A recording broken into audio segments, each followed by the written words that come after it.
Good morning, everyone. This is a meeting of the House Environmental Resource and Energy Committee.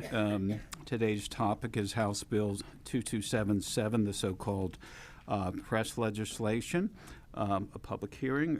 Mary, would you lead us in the pledge? I pledge allegiance to the flag of the United States of America and to the republic for which it stands, one nation, under God, indivisible, with liberty and justice for all. Okay, thank you. Evan, would you call the roll? Vitale, Present. Fleming, Green, Here. Hohenstein, Isaacson, Here. Kazim, Mays, Otten, Here. Pielli, Here. Salisbury, Here. Siegel, Steele, I think Mandy's Here. online. Takak, Yep. and Webster. Leave. Causer, Here. Armanini, Here. Barton, Leave. Borowitz, Cook, Ham, Leave. Kephart, Here. Schemmel, Stambaugh, Here.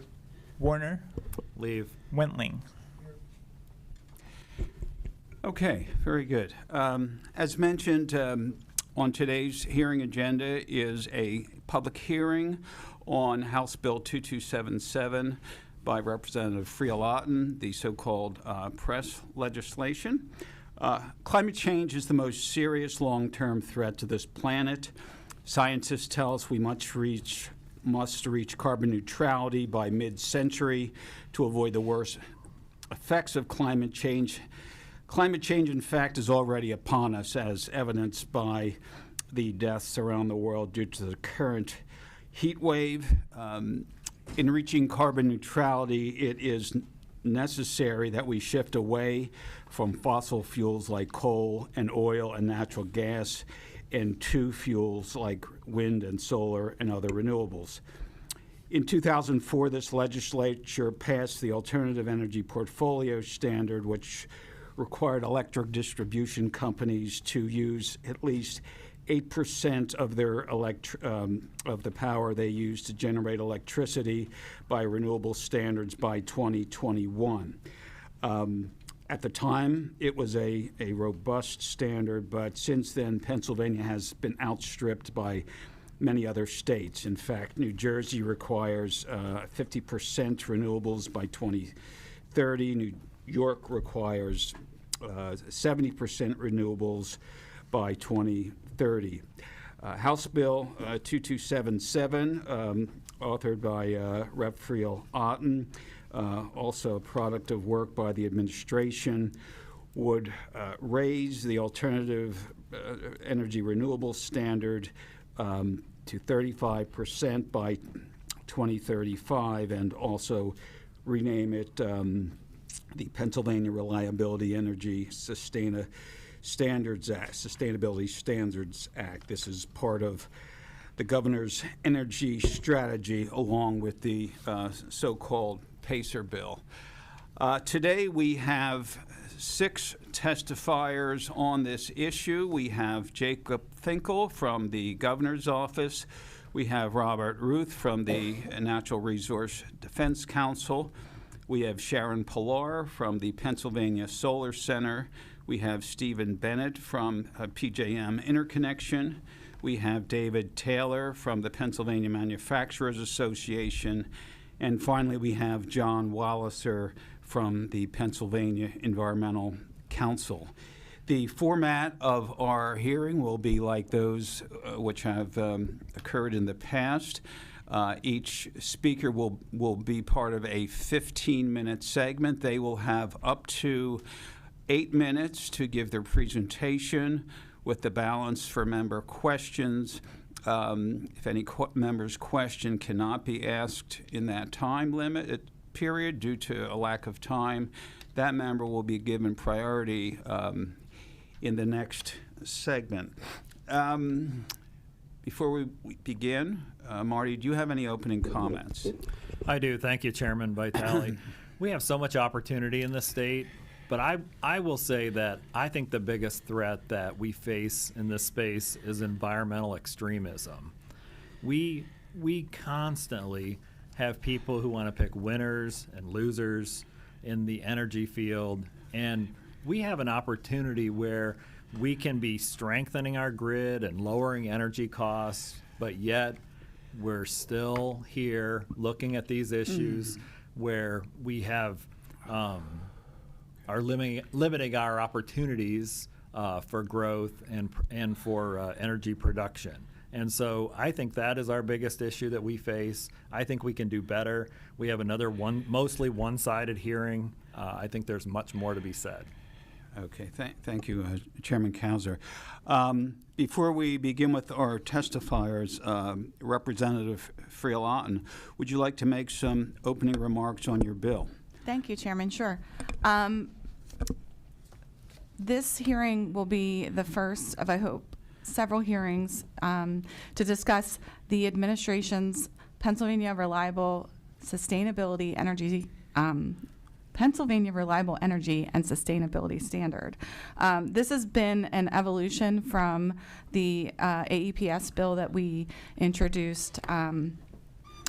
We've introduced over actually the last 3 sessions.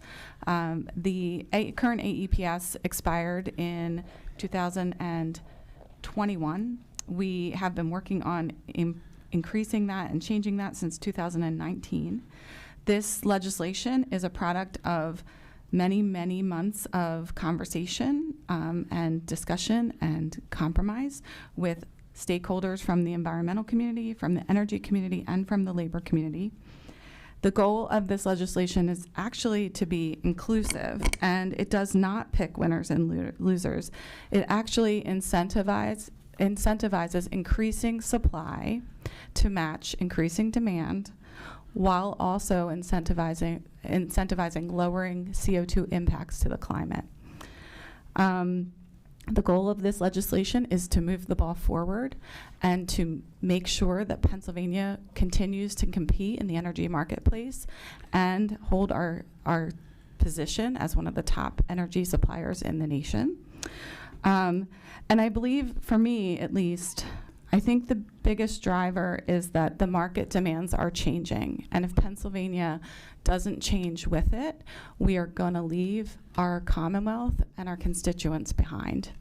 We have surrounding states that have dramatically increased their alternative energy portfolio standards that are calling for more renewable energy. In addition to that, more and more corporate entities are creating corporate clean energy goals that if we want to continue to be one of the top suppliers of energy in the United States, we need to be willing and able to meet those demands. Thank you. Thank you. Thank you very much. Okay, so we will begin with our first speaker, Jacob Finkel, Deputy Secretary of Policy, the Office of the Governor. Jacob, please begin when ready. Thank you. Good morning, Chair Vitale, Chair Causer, members of the committee. Thank you for the opportunity to testify today regarding Pennsylvania's energy future. My name is Jacob Finkel. I serve as Deputy Secretary of Policy and Planning in the Governor's Policy Office. And alongside a number of outstanding colleagues, I had the privilege of advising the Governor on the Pennsylvania Reliable Energy Sustainability Standards, or PRESS. Before I begin, I want to acknowledge Representative Otten, the prime sponsor of House Bill 2277, alongside Senator Saniciero with Senate Bill 1190. The administration appreciates their leadership on this issue and the opportunity to collaborate with them and the 83 co-sponsors on PRESS. You have my written testimony, and I'm eager to answer any questions you may have. So I'll just briefly speak about the opportunity we have today to write the next chapter of Pennsylvania's energy leadership. PRESS embodies Governor Shapiro's all-of-the-above energy philosophy. The governor has consistently laid out a 3-part test for new energy policies. They must protect and create energy jobs, take real action to address climate change, and ensure reliable, affordable power for consumers in the long term. PRESS meets all 3 parts of the governor's test. First, PRESS will accelerate economic development and grow our energy workforce. It includes 21 different types of energy, And for each of those, Press makes projects more valuable, gets them closer to shovels in the ground, dollars in the pockets of Pennsylvania communities, and reliable energy on our grid. Second, Press will enhance reliability and resiliency while lowering emissions. It ensures we will grow the diversity of our grid in the years ahead. Press specifically encourages the development of baseload power sources.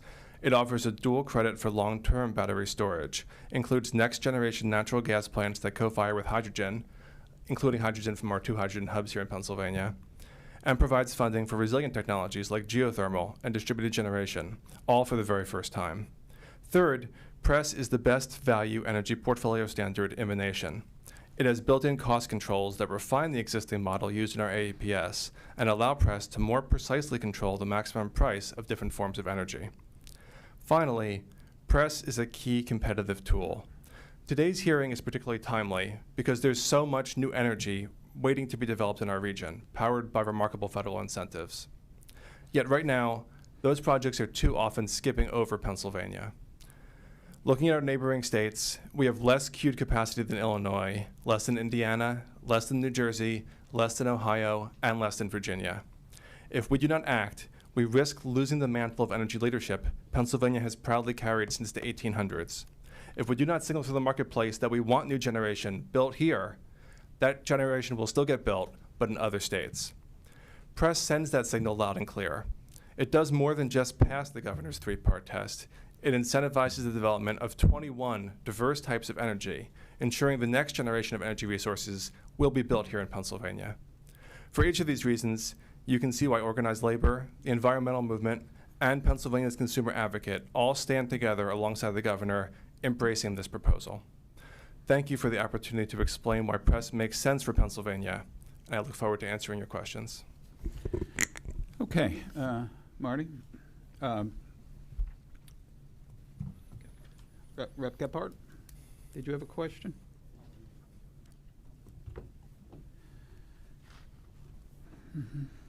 Thank you.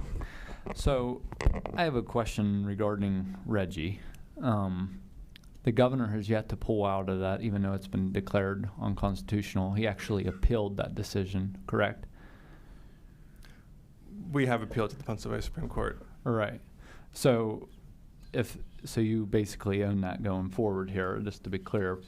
But did the governor say that he would pull out of Reggie if we would pass Well, I just want, if I can just stop you. This hearing is regarding Press. Yeah. Pacer is a different issue.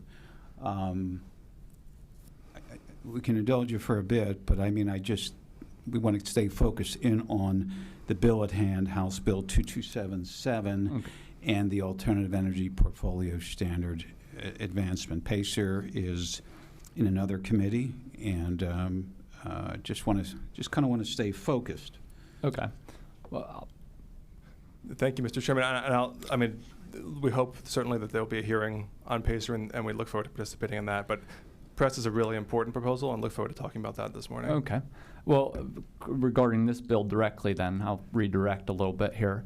So if we pass this legislation, what would the average cost go up on the ratepayer? Press is actually going to lower costs for Pennsylvania consumers. Including taxpayer dollars? Because I'm assuming you're going to have to subsidize this to... No, so Representative, the way that Press works, the way the renewable portfolio standards work is it's not involving taxpayer dollars. This is a proposal that involves our utility companies. And what we're going to do is what the AEPS has You don't think done. electric's going to go up? Just let him answer the Yeah. question. Well, Press is going to lower prices for consumers, and Press is one part of the governor's energy plan. If the legislature passes the energy plan, which we hope they will, it's going to lower prices by $250 million in the first 5 years. It's also going to create almost 15,000 new energy jobs in Pennsylvania by 2035, and it's going to create $5 billion in direct investment. So we think that's really good value for Pennsylvania. But Press represents an investment in our Commonwealth. Press is going to generate new generation here in Pennsylvania. And there's never been a better time to make that investment than right now. The reason is the federal government is essentially putting new energy generation in this country on sale. We have an opportunity to buy new power generation at a steep discount, and that is only going to last until 2032. So we need to act now. Other states have seen that opportunity. That's why they have an enormous amount of generation in their queue. So we're going to use other taxpayer dollars to pay for this, right? Because that's just what you said, because you just said the federal government has all this money out there. So you mean we're going to use our taxpayer money from the federal government to pay for this, right? There is enormous amount of incentives for renewable generation. Taxpayer dollars, right? Because that's what incentives are. Please, Rep, if you ask a question, I'm just making sure just staying on the question. please. If you ask a question, you need to give him I'm time. not gonna let him mislead No, you us. need to give him time to make his Okay, complete go ahead. answer. And please don't interrupt him. Press is a market-based solution, and ultimately the market will decide on the cost. And I don't have a crystal ball. I wish I did to tell you how much investments are going to cost in the future. What I can tell you is this is a great time to make this investment because it's never been cheaper and probably never will be cheaper again to buy new generation. And if we buy that generation at a discount, those generation facilities can pass those savings along, those lower capital costs along to Pennsylvania consumers for the full length of that facility. So that's decades and decades of savings if we act now. So by investments, though, what's an investment, though? How are they getting incentivized? What's the investment? So the way that Press works is we set out targets for different tiers. We have 3 tiers, up from 2 tiers in the AAPS and Press. And in those 3 tiers, It's a mandate. Listen. He won't answer the Listen, question, you Chairman. listen to me. I'm sitting here trying to get a question You listen to answered. me. This isn't You've asked him a question. He didn't you answer. let him answer you let him give his complete answer, and then you can ask if there's more time another question. But you can't keep. He isn't you answering the question, Chairman. You cannot keep interrupting him as he's trying to answer your question. Well, we aren't going to filibuster all day either, are we? Well, it seems like you're trying to do something, but it's not letting. This is about the presenters. This is about raising taxes on Pennsylvanians, but yeah. Listen, you don't have the right to just speak anything you want at this hearing. This is the opportunity for our presenters to give their views, and that's what we're here to do. And I'm not going to tolerate your continuing to interrupt. Thank you, Mr. Chairman. As I said, Press is going to lower costs for consumers over time. That's what we've seen in the AAPS, and that's what we're going to see with Press.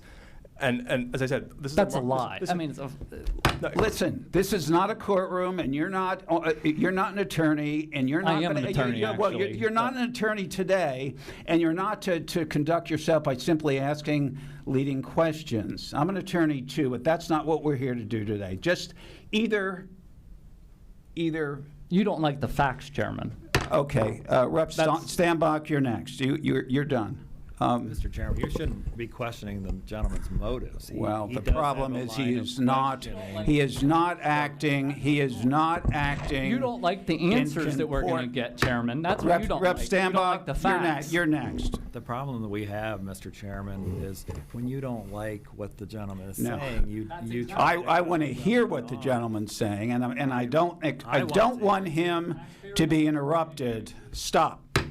Just stop. Just stop. Rep. Stambach, you're next. Thank you, Mr. Chairman. There's been a lot of concern about the retirement of baseload generation in the PJM footprint, and how does this help incentivize the building of baseload generation? When it comes to clean air, there's only one baseload generation resource that's available for that, and that's nuclear. And of course, nuclear has its own set of problems as well. So how is this going to help incentivize baseload generation? And in turn, how's that going to help with meeting our climate change goals? Thank you, Representative. So we agree reliability is a key concern in the years ahead, and that's why Press puts reliability front and center. What we've done in Press is include 21 different sources of power. It's not about any one source. We think we need all of them. We need more of every single type, and that includes next generation natural gas plants that use hydrogen. It includes long-term powerful battery storage. It includes advanced nuclear, small modular nuclear reactors, and fusion. And Press incentivizes all of those. It also, for the first time, funds baseload sources like geothermal. And we also include funds for distributed generation, other things that can help the grid be more resilient. So what all that's going to do is put more electrons on the grid. That's what we need right now is more electrons, and that's what Press does. The other thing that having more diverse range of resources on the grid does is it's going to lower cost because you're going to have competition between those different sources. If you only have one or two sources of power on the grid, you're generally going to see higher costs. So it's better for reliability and it's lower cost for Pennsylvanians. And if I just point to the example of Texas, in 2021 in Winter Storm Ori, Texas had a really severe problem with their power grid. And part of what they've done in the years since then is increase the diversity on the grid. They've actually become the #1 source of wind power, the #1 source of grid-scale solar power. So they're leaning into all of the above, and we're an all of the above state as well. We think we need more of all these things. For folks who point to the reliability concern but then don't want to build more power, I'm not quite sure what they're looking at. If you look at the PJM queue today, and the queue is the realm of the possible, nothing that's not in the queue can get built. So if you look at the queue today, 97.8% of it is either renewables or battery storage.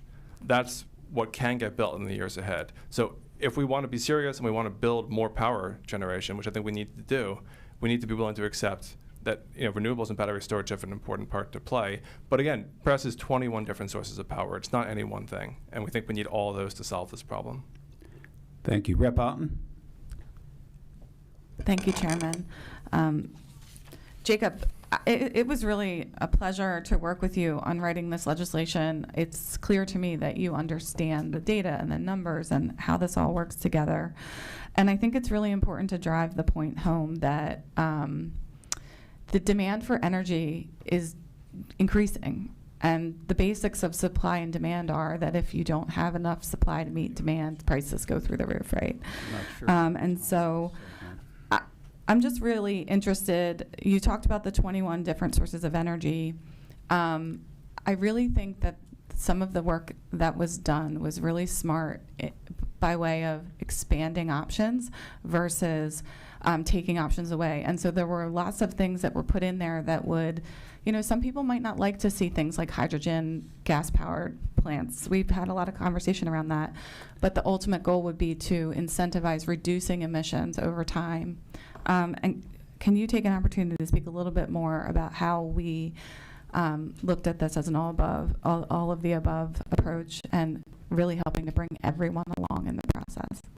Thank you, Representative Otten. So we definitely think it's important. The governor's been very clear. He's an all of the above energy governor. This is an all of the above state, and PRESS reflects that from the ground up. We took a careful look at the AAPS, and the AAPS has been a great success for the last 20 years. But we thought that there was more work to be done and a wider tent, honestly, to build, and that's what we've done in PRESS. So as you mentioned, PRESS skates with where the puck is going in the sense that we're including next generation natural gas plants that are compliant with the federal standards. So folks who build or upgrade their gas plant in Pennsylvania will be getting PRESS credits for the first time. We're leaning into geothermal, which is a very important resource that we don't honestly have enough of here in Pennsylvania. And Pennsylvania is one of the few states east of the Mississippi River that is a good home for geothermal, so we want to see more of that. We think that these 21 sources in PRESS really represent the gamut of what we want to see more of and what PRESS can and will incentivize more of in Pennsylvania. Other states, in terms of picking winners and losers, other states have put their thumb on the scale a bit more, and they've said, we want more of this, we want more of that, and we respect that approach. But for us, PRESS is about the market deciding, us having a well-regulated market that has a diversity of sources in it and picking out these 3 large buckets of different sources of energy, and then the market decides what makes the most sense for Pennsylvania. So we're excited about that, and we think it's going to lower prices and increase the reliability of our grid over time. Thank you, Jacob. We are out of time in this segment. I know there are 2 speakers who have not had a chance, and they will be given priority in the next segment. Next, we will have Robert Ruth, Policy Director, Pennsylvania Climate and Energy, National Resource Defense Council. Robert?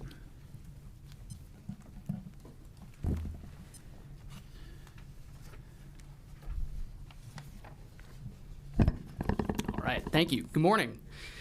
Chair Vitale, Chair Causer, honorable members of the committee. I really want to thank you for the opportunity to testify today in support of Representative Otten's HB 2277, in particular during everyone's favorite time of year in the Capitol. My name is Robert Ruth. I'm a senior attorney with NRDC, an international nonprofit whose lawyers, scientists, and other environmental specialists have worked since 1970 to protect our natural resources, public health, and climate. In my role, I serve as Pennsylvania Policy Director for our Climate and Energy Department. I'm working to advance decarbonization efforts across all 67 counties in the Commonwealth, and most of my attention is paid to statewide efforts here in Harrisburg. Before I discuss our modeling results, which have provided a proof of concept for the many benefits that Jacob just described with the governor's energy plan, just have a few brief background remarks. The energy transition is at an inflection point. Congress has taken enormous steps to move the needle on climate change and decarbonize the power sector by enacting historic investments in clean energy through the Inflation Reduction Act and the Bipartisan Infrastructure Law. While these investments are vital, they alone will not achieve U.S. climate targets. States will need to move swiftly on IRA implementation and measures like PRESS to increase cleaner sources of generation while growing jobs and lowering costs for consumers. The General Assembly can take steps to ensure that federal funds are invested and maximized here, with the benefits flowing to our communities, rather than see other states continue to outcompete us. And as power demand is expected to increase in the United States for the first time in 2 decades, state policymakers can play a role to ensure that the electric grid is prepared, not by panicking, but by enacting smart reforms to properly incentivize the build-out of clean and reliable generation. So, following Governor Shapiro's rollout of his Press and Pacer package in the spring, NRDC decided to invest institutional resources to commission a sophisticated modeling run to understand the projected impacts that his energy plan would have on power sector emissions, job creation, consumer savings, and federal investments. We posted a summary of the results online earlier this month, and I'll provide here some of those details and analysis to confirm that PRESS would bring significant benefits to Pennsylvania across the board. Specifically, our modeling projects that PRESS would protect and grow clean energy jobs while accelerating the uptake of IRA tax credits. It would result in increased clean electricity generation and capacity, and it would see Pennsylvania become an even more dominant electricity exporter. So this isn't a surprise. We've seen results like this before. They reflect clear, persistent trends, not just in past Pennsylvania runs, but in real-world experience in states that have adopted strong power sector policies. Here, NRDC analyzed a new scenario using the Integrated Planning Model. It's a computer model commonly used by EPA, DEP in the past, state utilities and regulators across the country. The fundamental logic behind this model is that it determines the least cost means of meeting electric generation energy and capacity requirements while complying with specified constraints. That includes geographic constraints, air pollution regulations, transmission constraints, and plant-specific operational constraints. The new scenario, where Governor Shapiro signs Press and Pacer into law this year, was compared to a business-as-usual reference scenario, or BAU, in which Pennsylvania doesn't increase its clean energy targets. Our BAU scenario did include Pennsylvania implementing its CO2 budget trading program. The BAU case also included all existing state and federal policies as of April 2023. So it includes the effects of the IRA and BIL. But it did not include the EPA's recently finalized 111 carbon standards for new and modified gas plants and existing coal plants.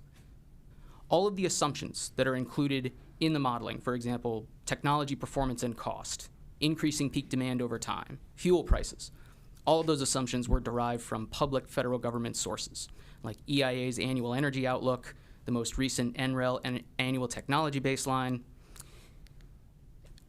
And another disclaimer, we completed the modeling after the release of Press and Pacer co-sponsor memos, but before the introduction of final legislative text. So our policy scenario run did not incorporate all details of the ZEC program for the existing nuclear fleet, and it didn't account for the in-state Tier 1 generation requirements that take effect and start ramping up in 2030. So, what did we find? We found that Press will accelerate the build-out of renewables in Pennsylvania.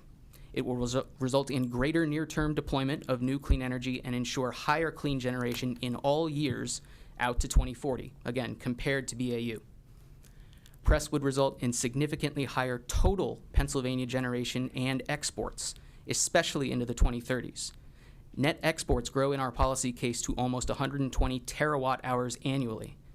And in the next decade, Pennsylvania would be exporting twice as much as the next largest exporter in the country. I've included some graphs and tables in my testimony to help illustrate these points. Moving along, PRESS would result in a cumulative total increase of 278,000 new jobs. The metric being used there is full-time equivalent job years. That would be achieved by 2040. That's an average annual increase of nearly 17,500 new jobs starting in 2025. Pennsylvania is also expected to see $25 billion in IRA tax credits flow into the state over the next 2 decades. These will minimize costs to ratepayers and local companies. With PRESS, those investments are accelerated. Again, we're bringing new clean energy online, and that clean energy can take advantage of the IRA tax credits. Under BAU, we see just under $4 billion in credits will have flowed to Pennsylvania by 2032. But under the policy scenario, that figure is $5.7 billion, so nearly a 50% increase under PRESS. We also find that PRESS would reduce emissions of CO2, NOx, and SO2 across the PJM footprint over the next 20 years. So this modeling confirms what we know about the impacts of policies like scaling up clean electricity targets while cutting pollution from dirty sources of energy through smart cap and invest programs. So PRESS doesn't look exactly like legislation that NRDC would have drafted, nor does PACER, but that shouldn't come as any surprise. These bills are the byproducts of compromise, discussion amongst diverse stakeholders with competing interests and different perspectives. What's significant is that PRESS would, again, deploy more renewables in the near term, and as designed, it would keep Pennsylvania's existing nuclear fleet, which currently provides 32% of Pennsylvania's total generation and over 90% of the Commonwealth's zero-emission generation, keeps that existing nuclear fleet from prematurely retiring in the 2030s. There is a nuclear production tax credit included in the IRA that is scheduled to sunset in 2032. So based on this modeling, PRESS would accomplish Governor Shapiro's stated objectives, and enacting it would represent a major leap forward for the status quo. From the status quo. PRESS drives energy production, job creation, and federal funding, while PACER would reduce carbon pollution from the Commonwealth's fossil fleet, ensure bill savings for consumers, and result in billions of dollars of investments to revitalize communities across Pennsylvania. We look forward to ongoing discussion in Harrisburg in the remaining months of this session, but one thing is certain, and this was made clear throughout the media events that were held in mid-March rolling this package out. If Pennsylvania wants a brighter future, inaction is simply not an option. So I really appreciate the opportunity to speak here today, and happy to take any questions. Thank you, Rep. Kauser. My question is for the governor's staff, and I was denied the opportunity to ask it, so I do not have a question for this gentleman. Okay. Marty, you know the time limits before we went into this thing, and you did get an opportunity to ask a question in the opening segment. Armanini? Thank you, Chairman, and thank you for your testimony. You know, my question for you is that you just mentioned we're expected to see $25 billion in federal clean energy tax credits. So again, this is all being pushed by the federal government using tax dollars to incentivize new energy, which is good, okay? My question, though, is we have states like Ohio who are still generating and building new natural gas facilities to keep up with demand.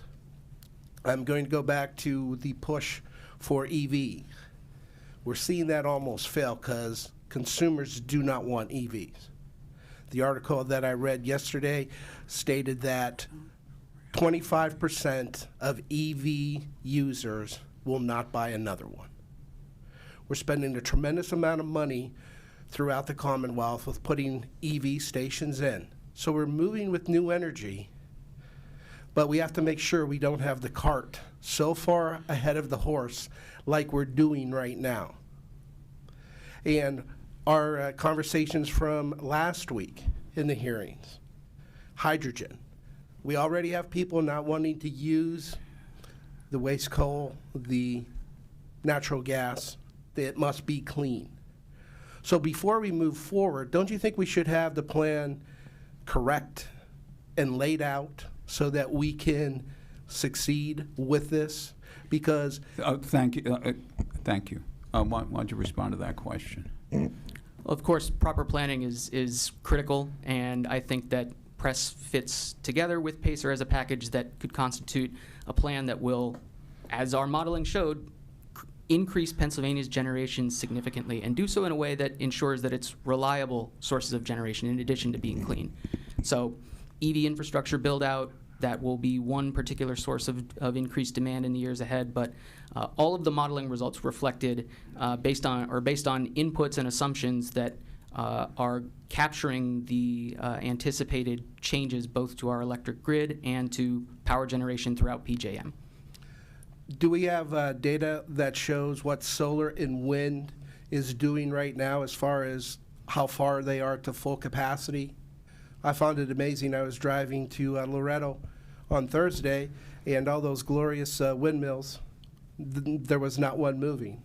And I find it very offending when I come over State College Mountain and I see that whole flickering lights of red from the windmills in the evening. That's a different type of pollution.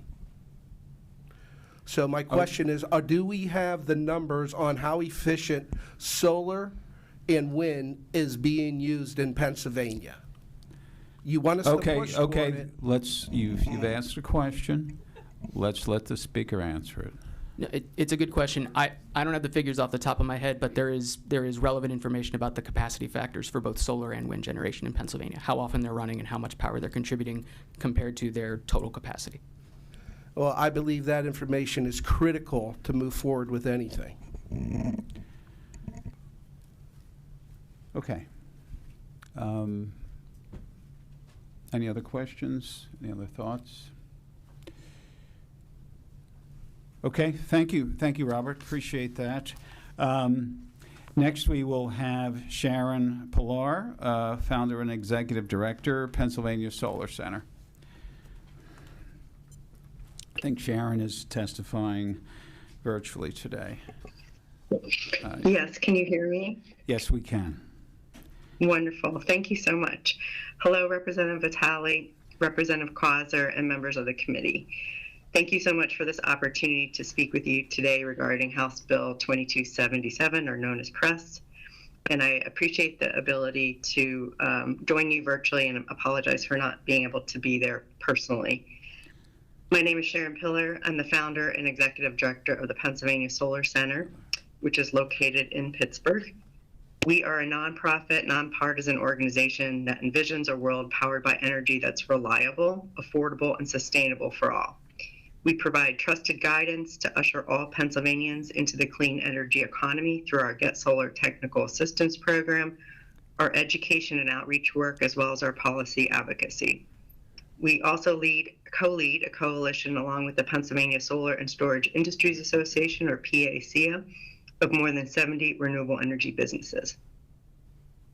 And while I'm the only voice speaking today on behalf of the renewable energy industry, I urge you to read the testimony of our industry trade group partners who we collaborate closely, including SEIA, PACIA, Advanced Energy United, and Merrick Action. Across all our organizations, we work to support collectively more than 1,000 renewable energy companies, from small residential installers, commercial solar developers, community solar and utility scale renewables, storage, manufacturers, and a large number of ancillary businesses that support these industries throughout the entire supply chain. The PA Solar Center has submitted written testimony, but I'm just going to summarize that today. First of all, as you're going to be hearing, I believe, from PJM soon, PJM, which is our electric grid, the 13 states and DC, they're our grid operator, is now experiencing a substantial load growth for the first time in decades.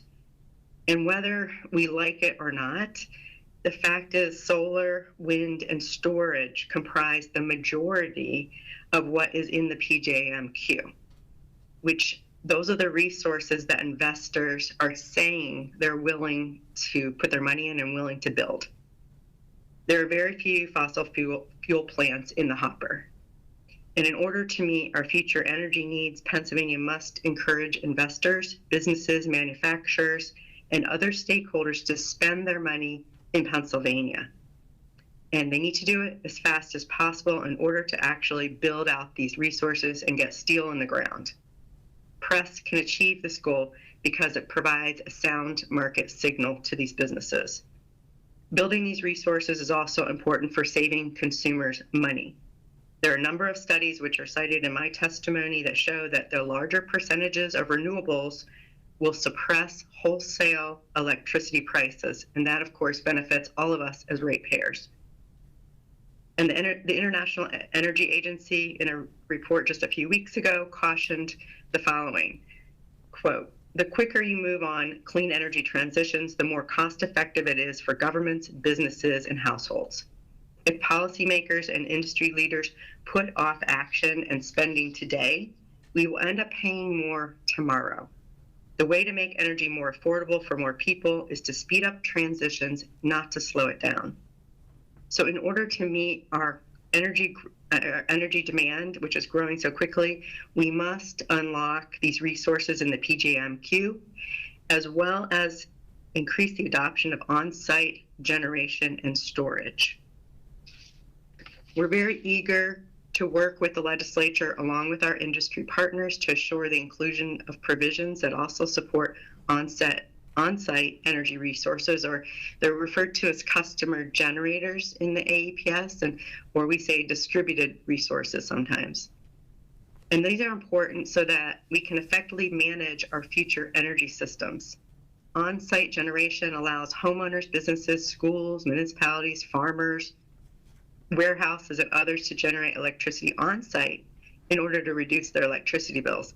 And in our written testimony, there's a few case studies there that exemplify the thousands of dollars in savings that's available through on-site solar. One of those is a school district, another is a small manufacturer, and then a wastewater treatment plant.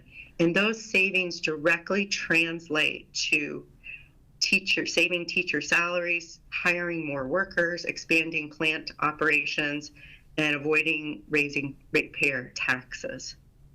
Distributed solar also benefits other electricity users because when it's built, the solar customer often pays for expensive upgrades to the utilities that they may have delayed, or maybe they couldn't afford at the time. And that benefits all of the users of that part of the grid. Building on-site solar also has the largest opportunity to grow jobs. And probably most important of all, it's really crucial that we expand these resources for distributed generation because they enable the utilities the ability to manage our electricity, particularly during peak demand times, and that we've seen a heat wave that we've had recently. Along with storage, demand response, and electric vehicles, it allows the utilities to regulate the power availability, which helps to regulate peak demand, and that is really one of the most expensive times on our grid. The very last piece I'll touch on is regarding the in-state requirement of House Bill 2277 by 2030. And this in-state requirement is crucial for sending a signal to companies to invest resources, including their workforce, into Pennsylvania.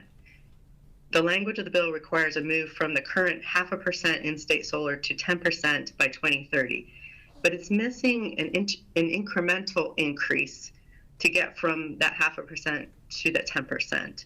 So we're eager, along with our industry partners, to work with the legislator to further explore the market signals to assure that it's structured in a way that these companies can actually achieve that.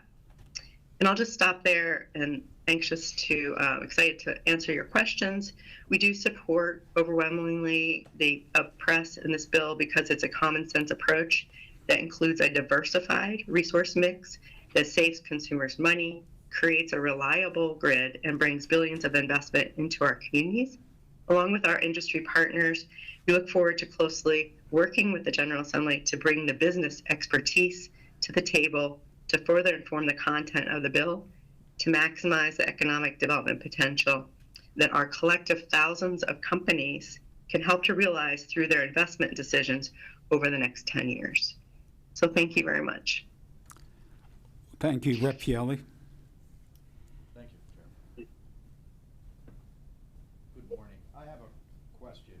HB 227 represents a significant increase in the percentage of electricity coming from alternative sources requiring 35% of electricity sold in Pennsylvania. Thank you. I'm not sure if you heard me, did you, Ms. Bell? I did not. I'm sorry. Okay. I'm having a hard time hearing. I'll repeat. I'm sorry. HB 2277 represents a significant increase in the percentage of electricity coming from alternative sources, requiring 35% of electricity sold in Pennsylvania to be generated from Tier 1 sources, and an additional 15% of electricity sold to come from other alternative sources. How do the requirements of PRESS compare to our neighboring states? Yeah, that's a great question. I don't have the data in front of me, but there's significant. New York State, which is obviously not in PJM, has I think a 70% requirement. New Jersey is close to 100% clean energy goal. Maryland is over 50%. And so a lot of these states are far exceeding their goals as far as Pennsylvania. I think this is a reasonable goal that we have here. And if you look at percentage-wise, because we're a huge energy generation state, comparing the actual megawatts, I think 30% is, a very a goal that we could be similar to some of these other states, even though the percentages are higher. So what I'm hearing from you is that this is a very reasonable goal in comparison to other states. Is that correct? Absolutely, it is. And I think that it is with working with the industry. We worked with Representative on House Bill 1467. That was a goal of 30% by 2030. And the industry is very eager to meet these goals in whatever state that these goals are placed, because that sets the signal that the doors that Pennsylvania is open for business, and these companies want to come and fulfill those goals. Thank you very much. Thank you, Mr. Chair. Rep. Causer. Thank you very much for your testimony. A question that I have deals with, well, I guess today there's a great deal of effort to downplay the fact that this is a mandate, which it in fact is. But it leads to the question of how much solar will be built in this state if this legislation is passed versus if it is not. How much? Right, I think that's a great question. Right, how much would be built regardless? Right, and I think for us, the difference between a mandate and a goal is that a mandate, there's I think a clear punishment at the end of it. This bill provides the what we call force majeure. Obviously, the goal is there, and that drives the investment. If the goal is not met, it goes into force majeure, which pushes it back to the PUC to reevaluate the goal. So I think that's, to us, is a difference between a mandate and a goal. As far as the solar, you ask about how much solar would be built. So these goals drive that investment. So that's one of the reasons we'd like to see more of a ramp, because the industry looks to that, and that ramp and the goals in there are driven by credit prices, and that's the incentive to build here. So whatever that goal is set, that will be the amount that we would see. So this is Tier 1 resources, 35% by 2035. Those goals, that's what the industry will drive, and they will come after Pennsylvania to meet those. If we don't have those goals, or we're very outdated, the incentives, the federal incentives are there to everybody. They're available to build anywhere, and these companies are going to go to the states that have the better state resources. So we will continue to see development of renewables here in Pennsylvania, but the question is, how much is it? And these kind of policies are extremely crucial to drive the kind of investment that we actually need to meet our energy demand. Thank you. Rep. Green.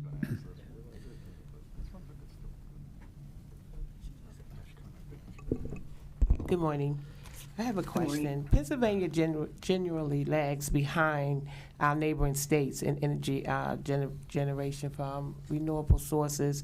What have been some of the impacts and consequences for energy consumers here in Pennsylvania?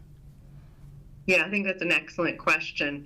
What we've seen over the last, I think, sort of the cost of not doing anything has been very clear in the last few years. We've seen this enormous over-reliance on natural gas generation, and the prices that we've paid, we've seen each electric distribution company territory, the cost of electricity has jumped between 40 and 60%.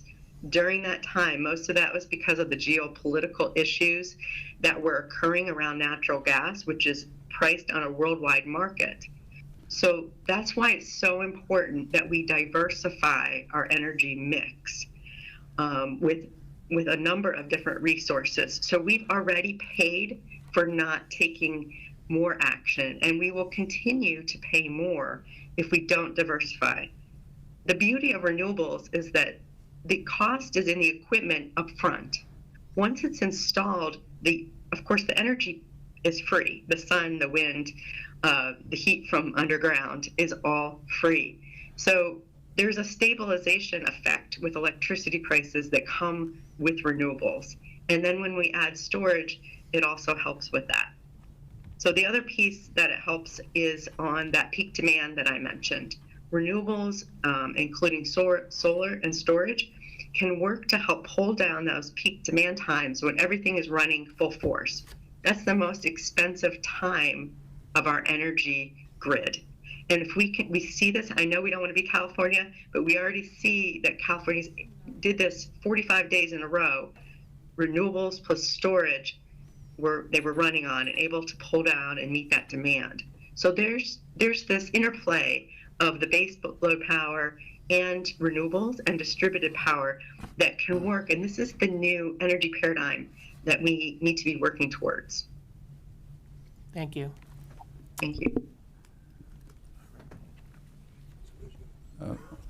Real quick, we only have about 30 seconds left. A quick question, no statements, a quick question and a quick answer.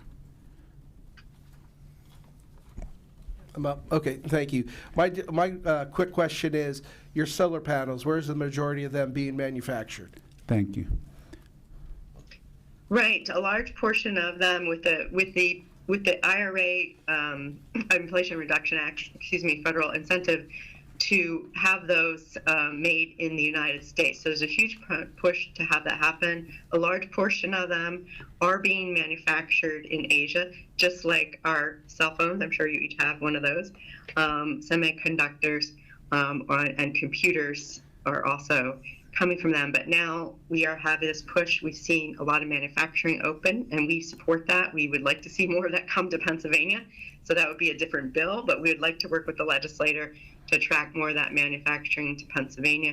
We see a lot of other states getting some of that manufacturing instead of us, too.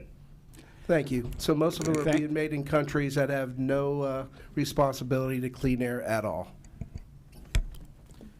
That's not true. There are a number of tariffs now that are on particular solar panels and other semiconductors on the federal level, which I know we don't have time to talk about, but I encourage it if this is an issue. This is something, as I mentioned, computers, cell phones, that we need to tackle, and I feel like our federal government is trying to crack down on this and to move manufacturing into the United States.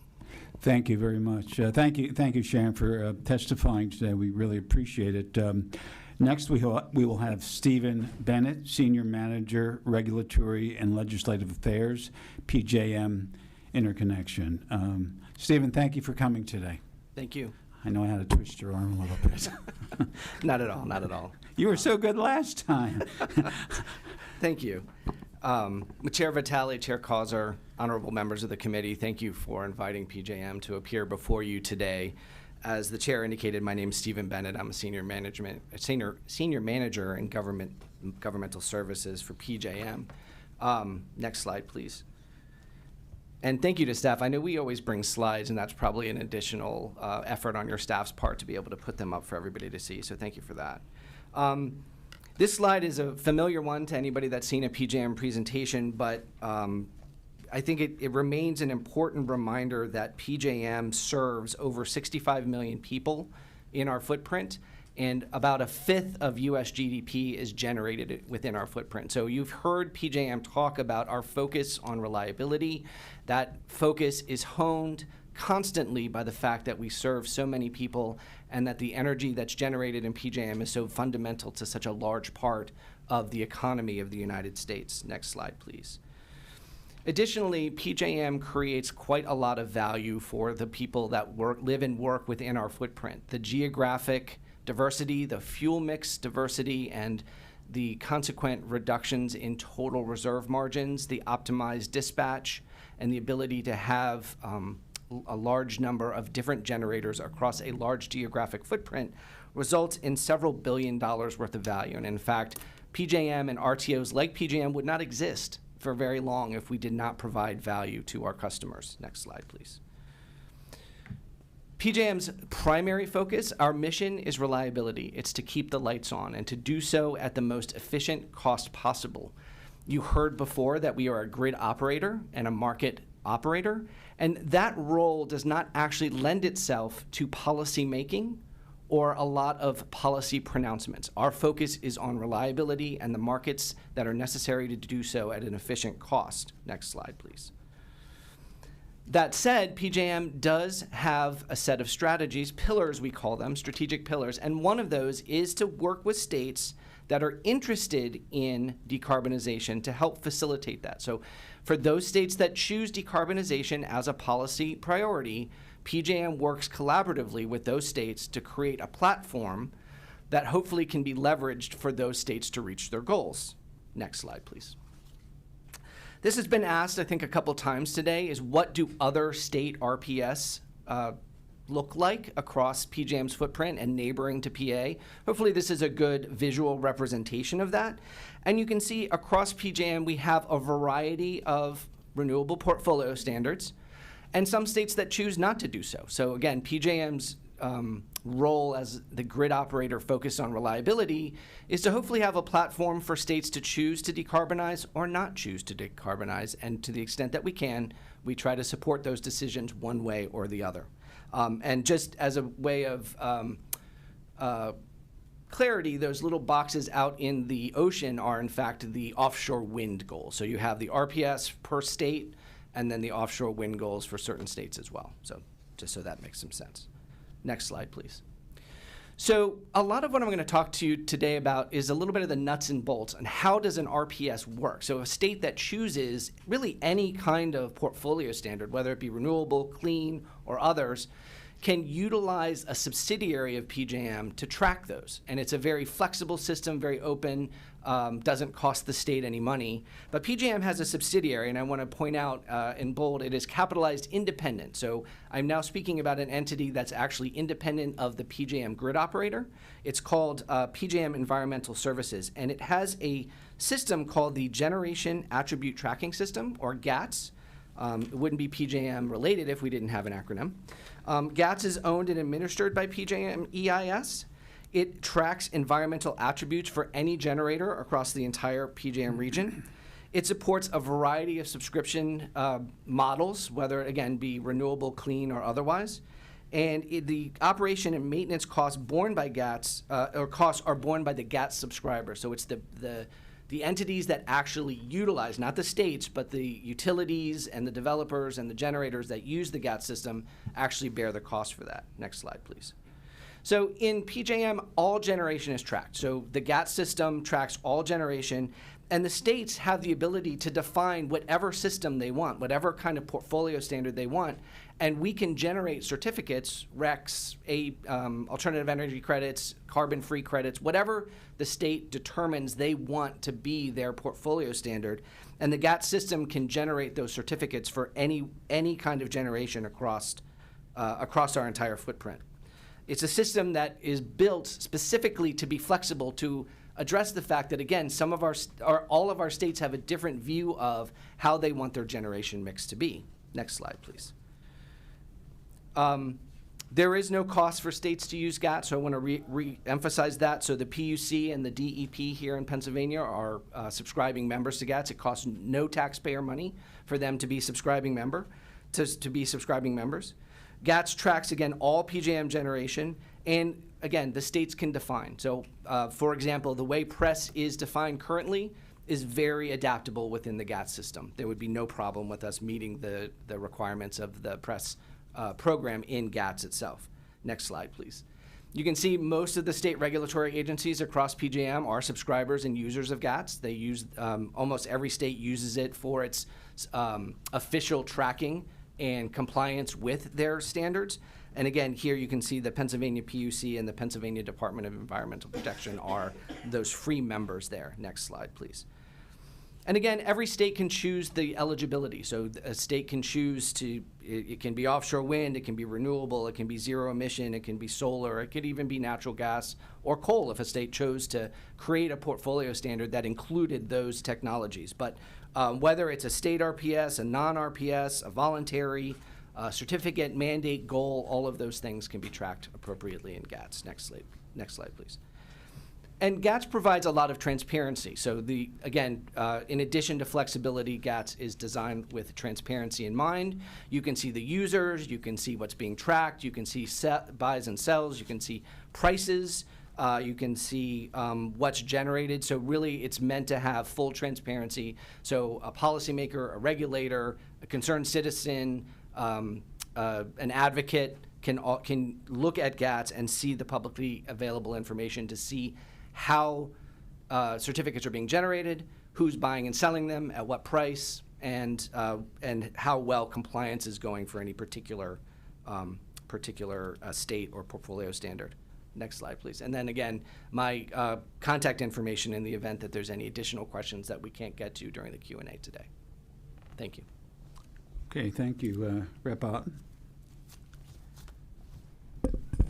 Thank you. Good to see you. Nice to see you. So you've this graph here that shows what the other states are doing in terms of their renewable standards. My background prior to the legislature is in marketing, so looking at a marketing mix that's changing so dramatically, to me is a little bit concerning when we think about the economics of that. What does that mean in terms of just how the market's going to change and how we meet those demands, in addition to we're seeing corporate entities all over the country that are looking for clean, renewable energy. They're looking to locate to states that provide that. How have you guys at PJM seen that shift impact the economics and the supply-demand piece of the puzzle? Yeah, thank you for the question. So there's a lot of inputs to what we're seeing in the marketplace right now. From a demand perspective, and I think this was mentioned earlier, we went through a very long period of flat demand growth. There was almost no demand growth, and a lot of that came from efficiency standards that we've seen in lighting and some of the commercial and industrial processes out there, as well as, unfortunately, some of the demand destruction from the Great Recession. So we just had this very long period of flat demand. What we're seeing now is significant growth for the first time in years, and a lot of that comes from data center development. So I think there was a lot of press recently about the energy need, the difference in energy needs if you do a query just kind of directly through Google or whether you do a query through an AI interface. And so we're seeing data centers, we're seeing electrification of the fleet, as well as building electrification drive load for the first time. And so PJM's been here in this committee and other committees in this state and other states talking about the fact that with that increasing demand, we need to make sure that we have appropriate levels of supply. And right now, PJM is actually in an excellent position. If you look at NERC, which is the federally chartered international agency that looks at reliability across the North American grid, PJM is actually in a really good place from a resource adequacy perspective. But what we're seeing is generation coming off the grid as we're seeing that demand increase, and there's the potential that if those trends continue at the current velocity, where we could eventually get to a place where we would see our reserve margins and our resource adequacy go below the levels that we would be comfortable with from a reliability perspective. So what we're doing now is, one, raising that potential issue now when we can make changes and look at the trends and hopefully influence them. And we're just looking for more and more watts to come onto the system. I think you've seen or heard my boss say, PJM wants the watts. We want natural gas watts. We want nuclear watts. We want renewable. And if you look at our queue right now, it is largely made up of renewable generation. So the generators, the developers, the investment that's coming onto our system is predominantly renewable. And so we need those facilities to come on. We need the 40 or so gigawatts of renewable generation that's sitting there, with a certificate to build. We need that to build. So whatever can be done to maintain the generation that we have and to bring more generation onto the system is a benefit to our markets and to our grid. Okay, I have a question. We've been hearing about the queue issue, the long queue. I was reading an article the other day that basically the essence of it might have been, if I'm reading it correctly, well, the queue problem's now fixed, but solar's not being built anyway. Am I getting that right? And what's your take on, A, is the queue problem fixed, and B, if it is solar being built, and if not, why not? Thank you for the question. We hope that it's fixed. So we recognize that the queue was problematic for, in part, what we're seeing in the clean energy expansion and transition. Previous to this transition and expansion into clean energy, you saw a limited number of larger generating resources seeking to interconnect to the grid. Now we're seeing much higher volume of smaller projects, and our our interconnection process really wasn't well designed for that. So we went through a very intensive process with our stakeholders to reform the whole process we use to interconnect. We're right in the middle of that reform process, and we're seeing great progress. So we're studying faster. Some of the speculative projects that probably weren't going to be built but were in the queue kind of taking positions, we're seeing some of those drop out of the queue. So what we're seeing now is a higher percentage of shovel-ready projects moving forward under faster study times. So we're hopeful. But we continue to watch it and to manage it and maintain it to make sure that it does continue to solve the problem. So again, I think we're hopeful that the problem is solved. We're not exactly sure. We want to make sure that it is, and we'll continue to be vigilant. To your point, and again, we have about 40 gigawatts, which is a lot of generation that is beyond the queue. So the queue is in no way an impediment to being built, and it's not being built. We don't know exactly why that is. We've heard a lot of different things. For a while, it was supply chain, so it was difficult to get solar panels in this country for a while. That seems to be, and like we're being told, that's been resolved. Some of it's financing, so we're in an inflationary period. We have much higher interest rates, so some of it's financing issues. Some of it is permitting issues. Some of it is local land use issues. So there are, communities that are concerned about land use, especially the use of farmland for some of the renewable technologies. So we are starting to see it move forward, but I think there's a lot of things that are contributing to the fact that it's not being built as fast as a lot of people would like to see it be built. Okay, we have about a minute left, Chair Cowser. My number one concern is grid stability and making sure that we have electricity going forward. And when you look at some of the policies in other states, use Maryland for an example, where radical environmentalists prematurely shut down a coal plant, and your agency immediately sounded the alarm that this was a huge problem. It overall leads to a situation where you have to be very concerned going forward that we're still going to have the electricity that we need, and furthermore causes an issue for Pennsylvania ratepayers, where there could be a concern that we're going to have to pay for significant upgrades to our infrastructure just to get the power that we need. What's PJM's position on that? Yeah, so great question, and I appreciate the question.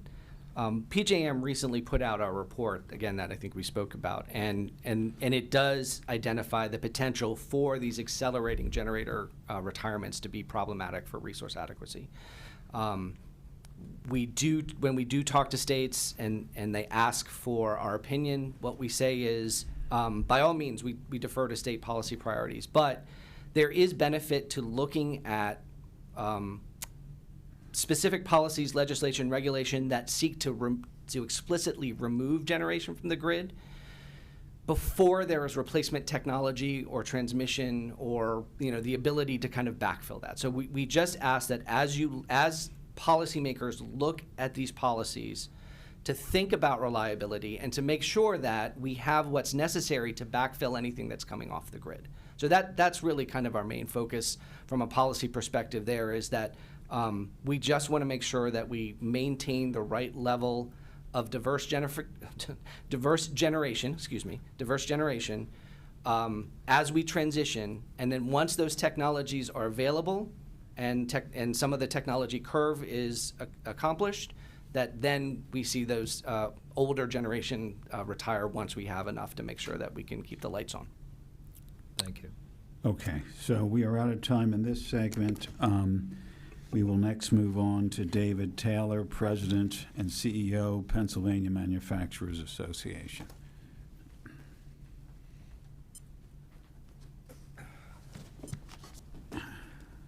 Good morning. I'm David N. Taylor, President and CEO of the Pennsylvania Manufacturers Association. Our sector depends on abundant, available, affordable energy. PMA supports a pro-production agenda for domestic energy in our competitive marketplace, which is working. Before competition, Pennsylvania's electricity rates were 20% above the national average. As of March 2024, PA's commercial and industrial consumers paid a full % below the national average.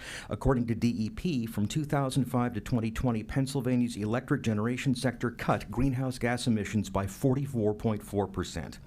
House Bill 2277 would end the competitive market by mandating half of all PA electricity generation come from government-chosen sources, including 35% from Tier 1 sources such as wind, solar, and other technologies that do not exist. In 2023, 96% of PA's electricity generation came from natural gas, nuclear, and coal. Under this bill, electric generation from those three sources would be eligible to meet only 50% of our electricity demand. With the federal nuclear production tax credit plus a new zero emissions credit subsidy in this bill, the existing 32% nuclear generation share in PA's electric power generation portfolio will likely be preserved. Natural gas generation will effectively be able to compete for only 18% of PA's remaining electric market share. This would reduce the competitive market by 69% and would prematurely shutter many of the existing coal and natural gas fleets that are now operating in compliance with all federal and state standards. These closures threaten our already fragile grid reliability here in PA and throughout the entire mid-Atlantic and northeastern U.S. This bill's sponsors must answer many fundamental questions about the plan before the legislature can even begin to consider it, such as which energy sources will provide how much electricity by what date. Boasting of the new energy sources included in his plan, Governor Shapiro said, quote, "So not only will it be wind and solar anymore, but it's also going to be methane digesters, new fusion technology, small modular nuclear reactors," unquote. The chance of small modular nuclear reactors or fusion reactors contributing to PA's electricity production by 2035 is zero. A recent feasibility report said, quote, "A coalition of community-owned power systems in 7 western states withdrew from a deal to build the small modular nuclear plant designed by NuScale Power because too few members agreed to buy into it." The project, subsidized by the U.S. Department of Energy, sought to revive the moribund U.S. nuclear industry, but its cost had more than doubled to $9.3 billion, unquote.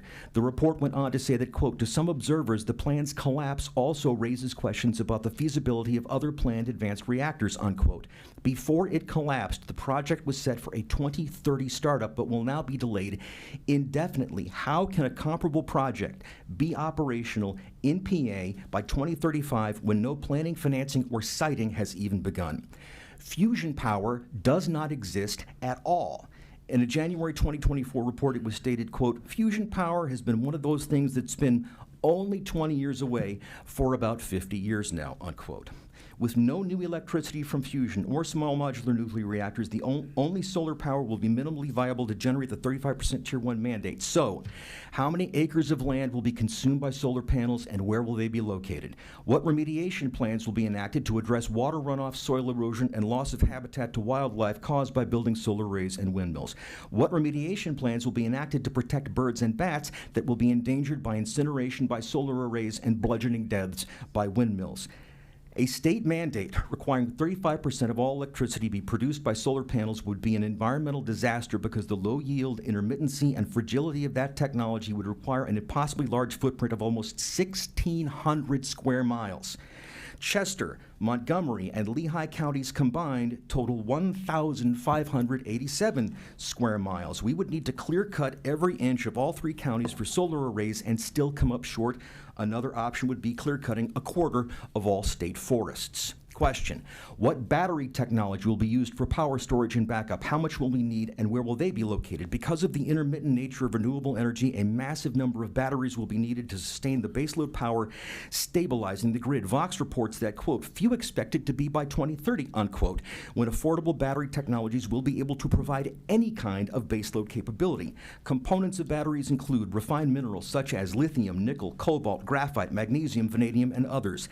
The dictatorship in Beijing dominates the global supply chains for so-called green energy as the national policy of that government. The U.S. does not mine in sufficient quantities the strategic minerals needed to make solar panels, wind turbines, EVs, and batteries, and we have almost no refining capacity for those minerals.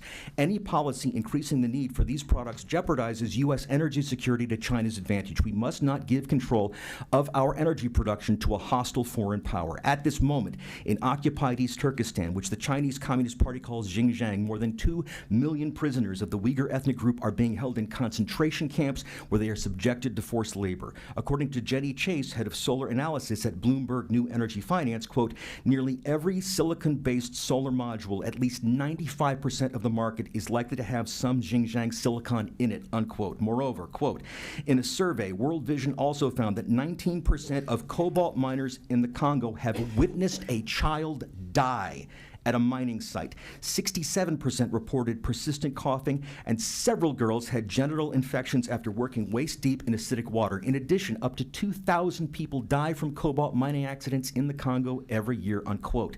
The supply chains for solar panels, batteries, and their inputs are contaminated by slave labor and related human rights atrocities. Common decency requires us to not abet or reward these practices. Question: what remediation plans will be enacted to dispose of untold millions of tons of dead solar panels and windmill blades in the 2040s and 50s? The useful life of a solar panel is roughly 20 to 30 years, after which they become toxic garbage. Today, about 90% of end-of-life or defective solar panels end up in landfills because it costs far less to dump them than recycle them. Quote, between 2030 and 2060, roughly 9.8 million metric tons of solar panel waste are expected to accumulate, unquote. The waste total from windmills will amass to 2.2 million metric tons in our landfills by 2050. Quote, solar panels contain lead, cadmium, and other toxic chemicals that cannot be removed without breaking apart the entire panel. While disposal of solar panels has taken place in regular landfills, it is not recommended because the modules can break and toxic materials can leach into the soil, causing problems with drinking water, unquote. So far, there are no viable, cost-effective disposal options. In conclusion, upending competitive markets for Pennsylvania-generated electricity is an insult to consumers and a death wish for our economy.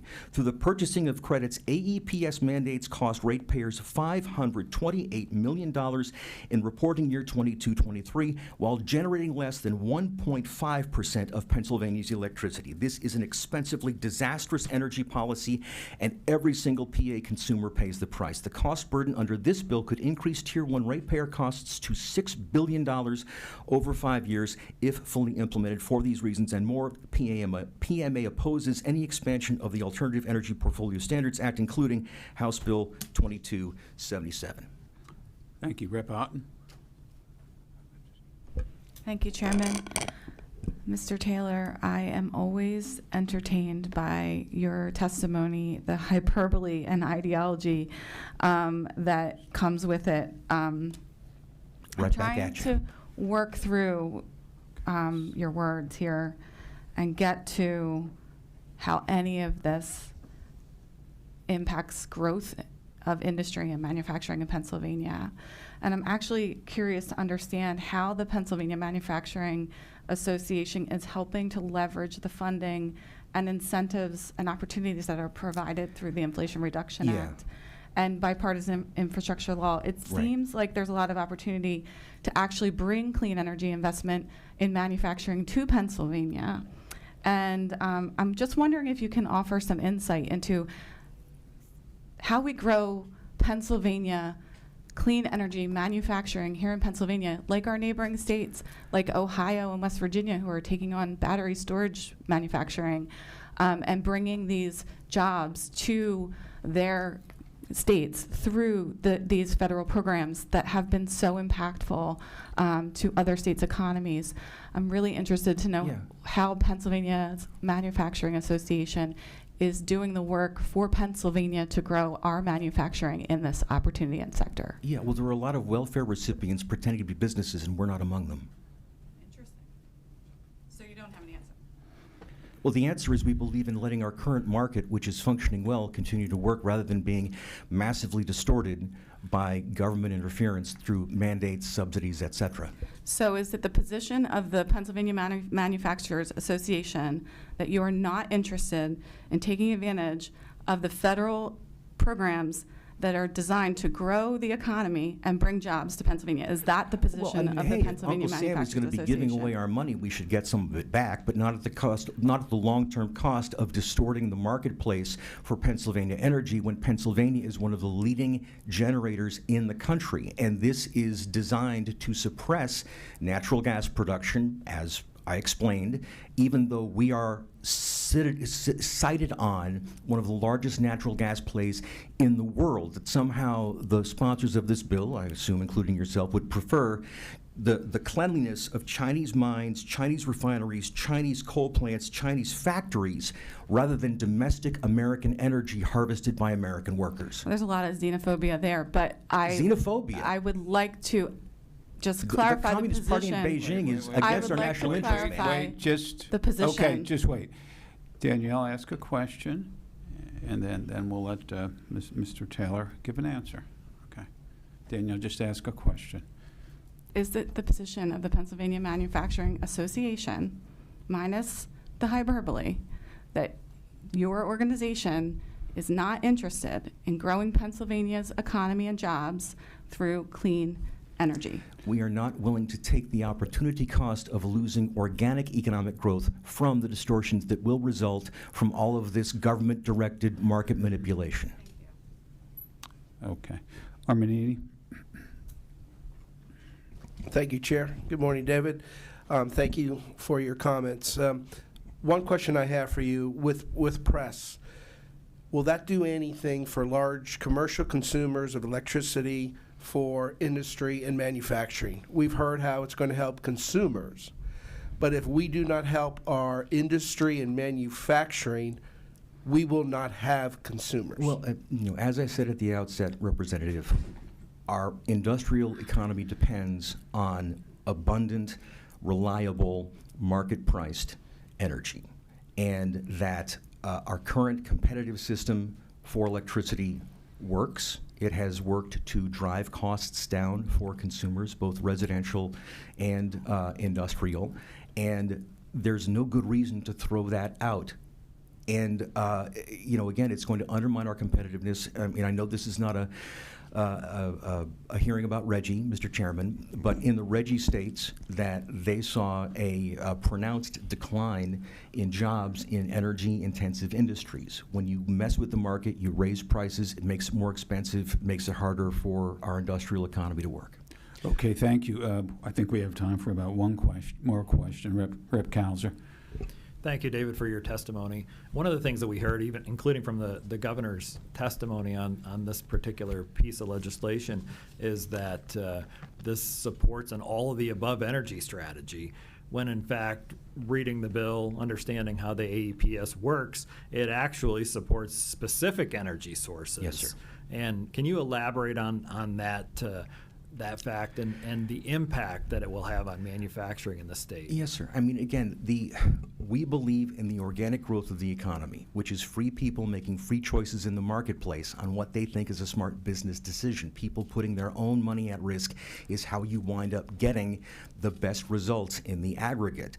And for the governor to assert that some technologies are preferable over others, especially that they're clean, when all of the inputs are coming from the world's world's largest polluter. China is the second largest economy, but they're the largest polluter at 30% of emissions and rising. The U.S. is the world's largest economy with 13% of emissions and dropping. So again, it's preposterous as the dictatorship in Beijing, which is oppressive of all the people under its reign, regardless of their ethnicity, that the communists have sought domination of this sector as an instrument of national policy, and that we should not support that. We should not abet that. We're being invited to enter a race where we could run out of road. It's a deeply, deeply unwise thing, and that state policymakers need to remember anything that suppresses Pennsylvania energy production weakens America. Thank you very much. Okay. Right. Can I just have one quick? Well, we have about 30 seconds, so if you can Okay, do it in a just very quick. sentence. This is actual manufacturing in my district. Yes, sir. I have a company who has been working with another company in designing and fabricating panels that will be manufactured for battery storage. I cannot get that company in Pennsylvania funding because they're not related to solar, and here they are fabricating and designing a whole new press to be able to make these panels. This is what we're missing in Pennsylvania. I have an existing company who's been here for generations, and I cannot get them funding and assistance to grow their company, to grow a Pennsylvania business that has been here since the 70s. Yeah. This is what is wrong. We're taking all federal money and we're just using it for what they think is right, to whereas we have other ideas and things that are working, and we cannot help our own companies. Well, and that's an incumbent company, and that they're taxpayers of many years and employers, and they won't get the special favoritism because in the government's view they're not making the stuff for the right kind of battery. Too bad. Thank you. Okay, thank you, Mr. Taylor. And our final presenter will be John Walliser, Senior Vice President for Legal and Government Affairs, the Pennsylvania Environmental Council. John, welcome. Thank you for coming today. Thank you. Good morning. Chair Vitale, Chair Causer, and honorable members of the committee, I want to thank you for inviting me to offer comments on House Bill 2277, which would enact the Pennsylvania Reliable Energy Sustainability Standard. My name is John Walliser, and I'm a Senior Vice President with the Pennsylvania Environmental Council, a statewide project and policy organization that, for more than 50 years, has worked with public and private partners to advance meaningful and collaborative solutions for Pennsylvania, including energy and climate issues. I want to start by acknowledging our appreciation for this hearing. It is imperative that we address climate change and phase out greenhouse gas emissions from Pennsylvania's energy and economy. This is not going to happen overnight or even fully within the next decade, but the sooner we start implementing policies to make it happen, the greater the benefits we can realize from an environmental, economic, and public health and safety standpoint. The costs of inaction are significant and already being felt in extreme weather events and missed economic opportunities. The status quo is not a solution. PEC commends Governor Shapiro for putting press in the Pennsylvania Climate Emissions Reduction Act proposals on the table, and we thank Representative Otten for sponsoring this bill. We also commend the members of this committee and the General Assembly for starting the hard work of advancing these policies and positioning Pennsylvania for success in the energy economy of not just tomorrow, but what is already happening around us today. This is not easy work, but this is our moment. I was a member of the Governor's RGGI Working Group, where I had the privilege to work with terrific, engaged representatives from industry, labor, consumer protection, and other environmental organizations. It quickly became clear to all of us that while there are challenges, the needs and opportunities far outweigh resistance to committing to a path forward. Press is one of the cornerstones of the larger constellation of policies that will be required. It builds on existing policy, the AEPS, that has been in place for 2 decades, one that all requisite players are familiar with and can adapt to. Best of all, it incorporates a technology-inclusive and flexible design that works for Pennsylvania. PEC has long advocated for expansion of the AEPS into a broader clean energy standard that values cost-effective, low and zero-emitting energy resources. Press accomplishes this. As you've heard, states across the country, including many that border Pennsylvania and are part of PJM, have adopted similar or even more stringent portfolio standards. This matters because if other states in PJM have already set clear thresholds for clean energy procurement, our electrons will not compete unless we expand clean energy generation. Pennsylvania has long been an exporter of energy. Press helps ensure we are able to maintain that position. But it's not just about other states. We can focus on the benefits Press can provide here at home. Foremost is the expansion of leading renewable technologies like solar, wind, and low-impact hydropower, which generate emissions-free electricity and support business and job growth across the Commonwealth. Even better, these technologies are now on equal footing with, if not more advantageous than, traditional fossil-based generation from a cost standpoint. They are not subject to the same price volatility and supply concerns as commodity-based generation. That's a long-term win for consumers. Press also places value on energy storage, which, when paired with renewables, helps address concerns about curtailment or intermittency. Other innovative technologies like advanced nuclear and geothermal are also part of the energy playbook with Press. Pennsylvania is home to established and emergent companies who are at the forefront of these new technologies, which will be a fundamental part of energy job growth, both skilled and technical, in the years to come. Let's pair that with maximizing manufacturing investment opportunities and cost savings provided by the Inflation Reduction Act and bipartisan infrastructure law and build the clean energy future here. Policies like Press signal to investors and businesses, those that want to generate clean energy and those who want to use it, that Pennsylvania is prioritizing clean energy innovation, making our state a place they want to be. It's not just competing states that are raising the bar, it's also businesses, including those here in Pennsylvania.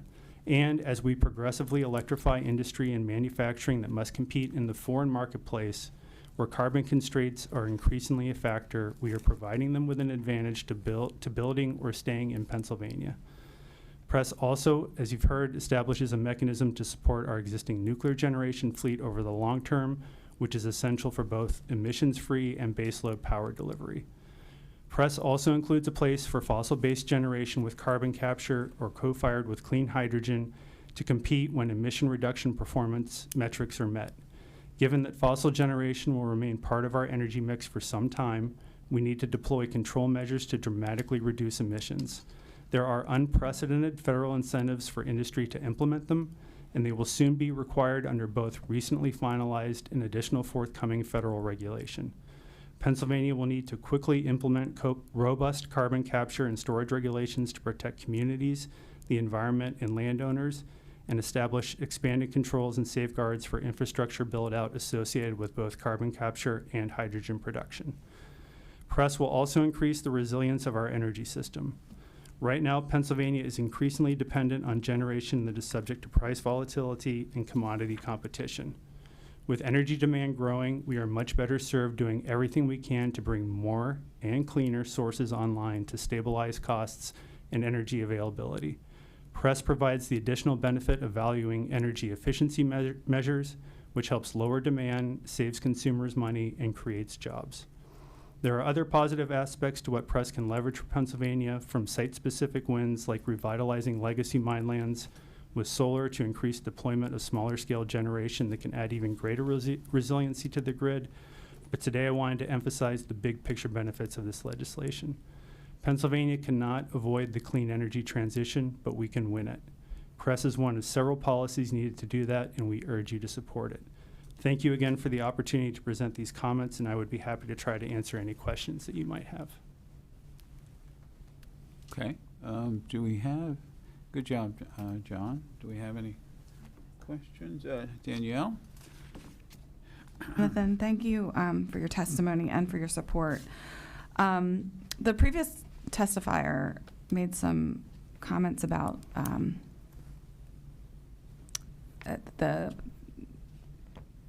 referring to something like an APS or a Press as welfare. And my question for you, and I wonder if you can speak to a little bit, is that Pennsylvania has a long history of subsidizing fossil fuels. Am I correct in stating that? And the United States in general. have a long history of subsidies for energy production across the board. And so is this a unique proposal in that regard in terms of incentivizing? I don't like using the words that were used because I don't see it that way. I see these as incentives to move our energy market in a direction that helps to achieve a healthier and safer environment for our families while also meeting the needs of consumers. And so can you speak to the historical, involvement of government incentives for energy production? A little bit. I don't have all that information with me, so I apologize. But it is true that both at the federal level and at the state level, we have been incenting, subsidizing, whatever phrase you'd like to use, energy production for more than a century. And I think what's really important about this moment is that we recognize that we need that energy, but we're also pairing it with the goals of reducing emissions, creating jobs, reducing consumer impact. And I think that's really what the value of this legislation is and these policies are. How do we make sure that Pennsylvania gets the most bang for the buck and brings those dollars here? Okay, thank you. Thank you. Okay. Well, thank you, John. Really appreciate your testimony. That concludes this hearing. I will note that tomorrow we have a House Environmental Resource and Energy Committee voting meeting. It will be conducted off the floor as opposed to a time certain. Under consideration is House Bill 589 by Rep. Kincaid, which would institute an insurance program regarding landslides in Pennsylvania. And another bill, House Bill 2393 by Rep. Friel, which involves establishing a permitting process for food processing. That hearing will be in G50. I'll just note in passing, although it hasn't been determined finally, I think it's unlikely that the Friel bill will run due to some work that's being done on it as we speak. But Marty, do you have any closing comments? I do. Thank you, Chairman Vitale. I want to urge caution and concern with the legislation that we're discussing today. No matter how you phrase it, it certainly is a mandate that picks winners and losers. It limits opportunity. I will say that, Chairman, you and I think, are the only ones left on this committee who were here when we did the AEPS bill in 2004. And I would not call it a glowing success. In fact, I think there have been a number of problems since then. I think we need to focus on domestic energy production that we have abundant here in the state.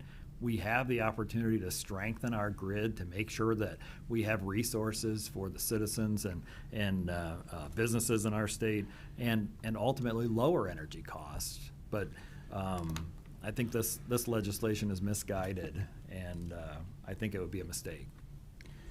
Yeah. Thank you. The only thing I'll say is that climate change is an enormously serious problem, and it's pretty clear that doing nothing and allowing market forces to take their course will not address this problem. This bill is an important step in helping us transition away from coal and gas and oil and other fossil fuels towards non-emitting sources like wind and solar and nuclear. And, we have to do something. And this is a very good start. And, I support the bill. So with that, the hearing's adjourned.